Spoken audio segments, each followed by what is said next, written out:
அப்பா அம்மாவே வீட்டை விட்டு அடிச்சு துரத்துன உங்களுக்கு இந்த வீட்ல இடம் இல்ல. இப்பவே பெட்டி படுக்கையெல்லாம் தூக்கிக்கிட்டு கிளம்புங்க. துளசி,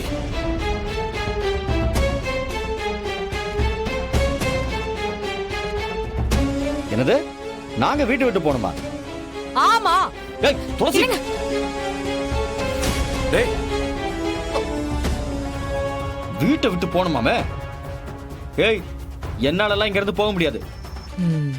போக முடியாதா? முடியாது. அஞ்சலி, உள்ள போய் உங்க 2 பேரோட திங்ஸ் எடுத்து வெளியே போடு.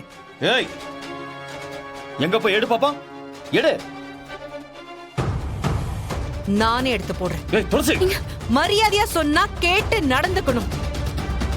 அதை விட்டுட்டு அராஜகம் பண்ணா இப்படிதான் செய்ய வேண்டியது வரும். இன்றே டவுன்லோட் செய்து உங்கள் ஃபேவரட் ஷோக்களை என்ஜாய் பண்ணுங்க.